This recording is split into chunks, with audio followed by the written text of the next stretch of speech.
ঝামেলা প্রত্যেকটা কথা মসজিদের মিম্বার থেকে আসার দরকার আছে না নাই? আল্লাহর হাবিব সাল্লাল্লাহু আলাইহি ওয়াসাল্লাম এভাবেই সমাজকে ঠিক করে দিতেন। 2 রাকাত মসজিদে ঢুকে আজকে থেকে আমরা পড়ব। মসজিদে ঢুকলেই কয় রাকাত মনে থাকবে না ভুলে যাবেন? তারপরে আল্লাহর হাবিব সাল্লাল্লাহু আলাইহি ওয়াসাল্লাম বলেছেন, খবরদার কবরের উপর মসজিদ বানিও না। কবরস্থান একদিকে, মসজিদ আর একদিকে। কিন্তু বাংলাদেশে মসজিদের সাথে কবর মিলানো আছে না নাই? ছোট্ট একটা মসজিদ কিন্তু এত বড় বাবার কবর আছে না নাই? এগুলো করবেন না আপনি। আগে হবে মসজিদ, পরে কবরস্থান। যেমন মসজিদে নববী হয়েছে আগে, তারপরে বিশ্বনবীর কবর এখানে আছে না নাই? মসজিদে নববী প্রতিষ্ঠিত হয়েছে আগে, পরে বাকি কবরস্থান আছে না নাই? কিন্তু কোন আল্লাহর ওলির কবরস্থানের উপরে যদি মসজিদ বানান, তার উপর লানাত দিয়েছে কে? লাআনা রাসূলুল্লাহ আলাল ইয়াহুদ ওয়ান নাসারা ইত্তাখাযু কুবুর আমবিয়াইহিম মাসাজিদা। আল্লাহর রাসূলের লানত ইহুদি নাসারাদের উপর, কারণ ইহুদি আর নাসারাদের একটা খাসলাত, একটা বৈশিষ্ট্য ছিল, তারা তাদের নবীদের কবরের উপরে মসজিদ বানায় ফেলতো। এটা করা যাবে? এজন্য এলাকায় এলাকায় এই ঝামেলা, কবর আর মসজিদ হবে আলাদা। আবার মসজিদের কেবলার দিকে যেন কবরস্থান না হয়, তাহলে শিরক হওয়ার সম্ভাবনা আছে না নাই? খুব সাবধান, আল্লাহ সব মাফ করে কিন্তু শিরক মাফ করে না, ঠিক কি না? শিরক হচ্ছে মহাপাপ, সব পাপের বাপ। এজন্য আমরা সব করলেও শিরকের গুনাহ মুসলমান কখনো করতে পারে। এরপর আল্লাহর হাবিব বললেন, মসজিদকে পরিষ্কার পরিচ্ছন্ন রাখো, এটাও মসজিদের আদাব। মসজিদে আতর লাগিয়ে দেন, বাখুর জ্বালিয়ে দেন।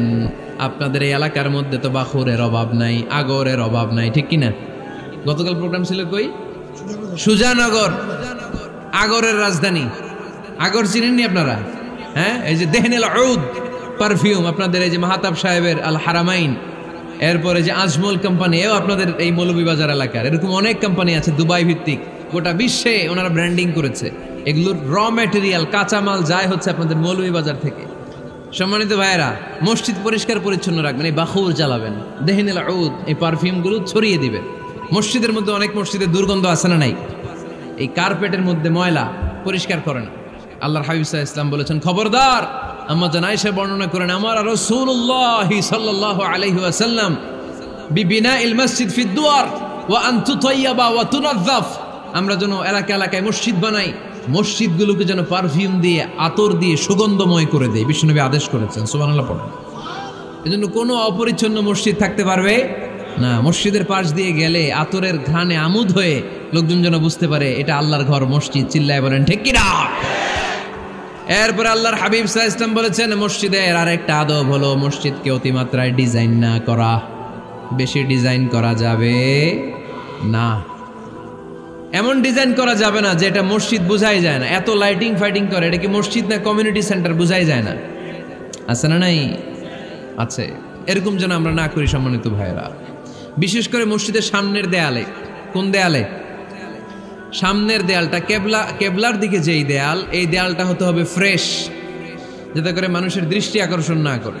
প্রায় মসজিদের দেয়ালের মাঝখানে দেখবেন আপনি ক্যালেন্ডার ঝুলায় রাখে, আছে না নাই? মৌলভীবাজারের কি অবস্থা? খিতা খবর আছে তো? এই যে ক্যালেন্ডার ঝুলায় রাখে, ওইখানে দেখবেন বিভিন্ন মসজিদের ছবি, এতিমখানার ছবি, মানুষের ছবি। তো মানুষ নামাজও পড়ে, আবার ওগুলোও তাকায়, আছে না নাই? প্রথম কাতারে পরে ওইখানে কি লেখা, এগুলো পরে তার ডিস্টার্ব হচ্ছে না? এই মুসল্লির দৃষ্টি যাতে অন্যদিকে না যায়, এটা খেয়াল রাখতে হবে। যদি পারা যায় মসজিদের সামনে কোনো ঘড়ি টড়ি চলবে না। ঘড়ি মসজিদের পেছনের দেয়ালে, সময়সূচি পেছনের দেয়ালে, সব পেছনে। সময় কয়টা বাজে ওটা ইমাম দেখলেই চলবে, ইমাম এভাবে দেখে নিবে, আপনারাও দেখে নিবেন। কিন্তু সামনের দেয়ালটা যত সিম্পল করা যায়। আল্লাহর হাবিব সাল্লাল্লাহু আলাইহি ওয়াসাল্লাম নামাজ পড়া অবস্থায় সামনে এমন কিছু রাখতেন না যেটার দ্বারা আল্লাহর হাবিব সাল্লাল্লাহু আলাইহি ওয়াসাল্লামের সালাতে মনোযোগ অন্যদিকে চলে যায়।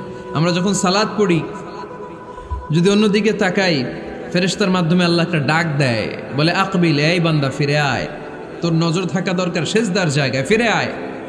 আপনি আবার যখন অন্যদিকে তাকান, আল্লাহ বলে ফিরে আয়, সেজদার দিকে তাকা। আপনি আবার যখন ঘড়ির দিকে তাকান, আল্লাহ বলে আকবিল, ফিরে আয়, সেজদার দিকে তাকা। আপনি যখন আবার অন্যদিকে তাকান, তখন আল্লাহ বলে লা হাজাতা লি ইলা সালাতিক, তোর এই নামাজের দরকার আমার নাই। নাউজুবিল্লাহ পড়বেন না? তোর এই নামাজের দরকার আমার নাই। অজু করে কষ্ট করে যাকে খুশি করার জন্য আপনি সালাতে দাঁড়ালেন, উনি যদি বলে এই নামাজের দরকার নাই, তা কার জন্য নামাজ পড়লেন আপনি? কথা কি বুঝতে পেরেছেন? এই জন্য এলাকার গণ্যমান্য ব্যক্তিবর্গ আছে, আমাদের চেয়ারম্যান সাহেব আছে, আরো অন্যান্য বিজনেস ম্যাগনেটরা আছে, আপনারা মসজিদ যখন নির্মাণ করবেন সামনের দেয়ালটা যত সাদামাটা হতে পারে ততই ভালো। এমনকি জায়নামাজের মধ্যে এখন কাবা ঘরের ছবি আছে না নাই? আছে না? কি মুসলমান আমরা, নিজের কাবারে নিজে লাথি মারি নামাজের আগে, মনের অজান্তে নিজের কাবাকে নিজে লাথি মারছি। এরকম জায়নামাজ ব্যবহার করা নিষেধ, চিল্লায় বলেন ঠিক কিনা? সাদা ফ্রেশ জায়নামাজ বাজারজাত করেন, আপনাদের সিদ্ধান্তই ওনাদের ব্যবসা বয়কট হয়ে যাবে।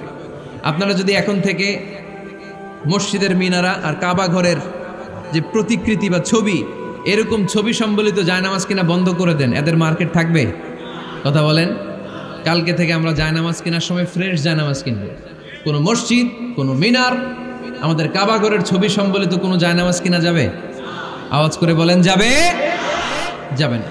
এগুলো হচ্ছে মসজিদের আদাব, এগুলো রক্ষা করে মসজিদে ঢোকার দরকার আছে না নাই? পৃথিবীতে 3টা মসজিদ সবচাইতে শ্রেষ্ঠ মসজিদ, কয়টা? আওয়াজ করে বলেন না।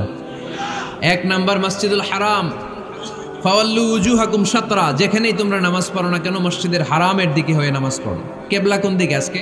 এদিকে, এইদিকে কেবলা। আমি যদি এদিকে হয়ে পড়ি নামাজ হবে না? হবে না কেন?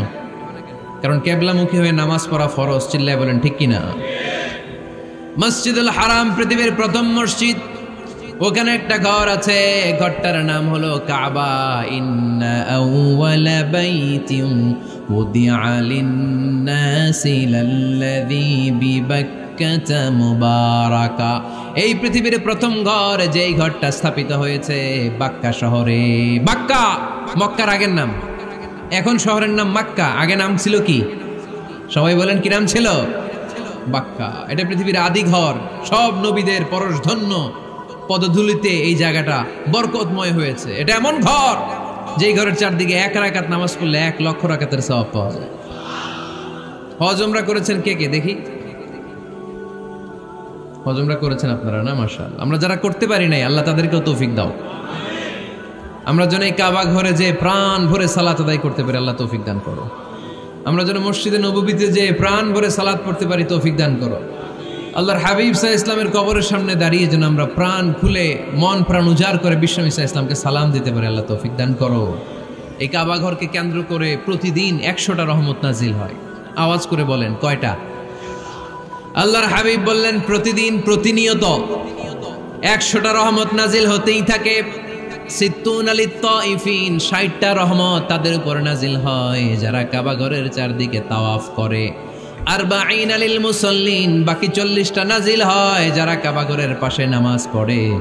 20 লিন নাযিরিনা ইলাল কাবা, বাকি 20টা রহমত প্রতিনিয়ত নাজিল হয় যারা তাওয়াফ করে না, সালাত আদায় করে না, শুধু কাবার গিলাফের দিকে তাকিয়ে থাকে। কাবার দিকে তাকায় থাকলেই সওয়াব। সুবহানাল্লাহ পড়েন। 1 রাকাতে কয় লক্ষ রাকাতের সওয়াব। এজন্য আল্লাহর হাবিব সাল্লাল্লাহু আলাইহি ওয়াসাল্লাম বলেছেন, লা তুশাদ্দুর রিহাল ইল্লা ইলা সালাসাতি মাসাজিদা। স্পেশাল ভার্চু এন্ড রিওয়ার্ড, বিশেষ সওয়াবের নিয়তে পৃথিবীর এই 3টা জায়গা ছাড়া কোথাও নিয়ত করে ভ্রমণ করা জায়েজ নাই। 1 হচ্ছে মসজিদুল হারাম, 2 হচ্ছে মসজিদ নববী, 3 হচ্ছে মসজিদুল আকসা। এই 3টা মসজিদ ছাড়া পৃথিবীর কোনো মসজিদে নিয়ত করে সফর করা যাবে না, বিশেষ নিয়তে সফর করা যাবে না। যে আমি যদি এই মৌলভীবাজারের জামে মসজিদে যাই বেশি সওয়াব পাওয়া যাবে, এই নিয়তে সফর করা যাবে না। বেশি সওয়াব শুধু এই 3 মসজিদে। মসজিদুল হারামে 1 রাকাতে কত রাকাতের সওয়াব? কথা কয় না, বুঝে নাই বোধহয়। কয় লক্ষ? আর মসজিদে নববীতে 1 রাকাতে 1000 রাকাতের সওয়াব। আরেক বর্ণনায় আছে 50,000, বর্ণনাটা দুর্বল। সহিহ বর্ণনায় এসেছে 1 রাকাতে 1000 রাকাতের সওয়াব। মসজিদুল আকসায় সালাত পড়লে 1 রাকাতে, এক বর্ণনায় এসেছে 250 রাকাতের সওয়াব, আরেক বর্ণনায় এসেছে 500 রাকাতের সওয়াব। এই 3টা মসজিদ ছাড়া যে নামাজ পড়লে বেশি সওয়াব হবে, এই নিয়তে সফর করা যাবে? চিল্লায় বলেন যাবে। তবে মসজিদটা দর্শন করার জন্য যেতে পারবে। মসজিদটা দেখতে কেমন, এটার ক্যালিওগ্রাফিক্যাল ডিজাইন কেমন, এটার আর্কিটেকচারাল ডিজাইন কেমন, এটার দৃষ্টিনন্দন সৌন্দর্য কেমন, মসজিদটা দেখতে কেমন, দেখতে যেতে পারবেন। কিন্তু বিশেষ সওয়াব রিওয়ার্ড এই 3টা মসজিদ ছাড়া অন্য কোনো মসজিদের জন্য হবে না। এই মসজিদ হচ্ছে আমাদের সামাজিক ঐক্যের কেন্দ্রবিন্দু, এটা হচ্ছে আমাদের কমিউনিটি সেন্টার। আমরা শুধু নামাজের জন্য মসজিদকে ইউজ করি, এছাড়া আরো অনেক ইউসেজ আছে মসজিদের। খেয়াল রাখবেন, আমাদের মুসলমানদের মসজিদ হিন্দুদের মন্দিরের মতো নয়।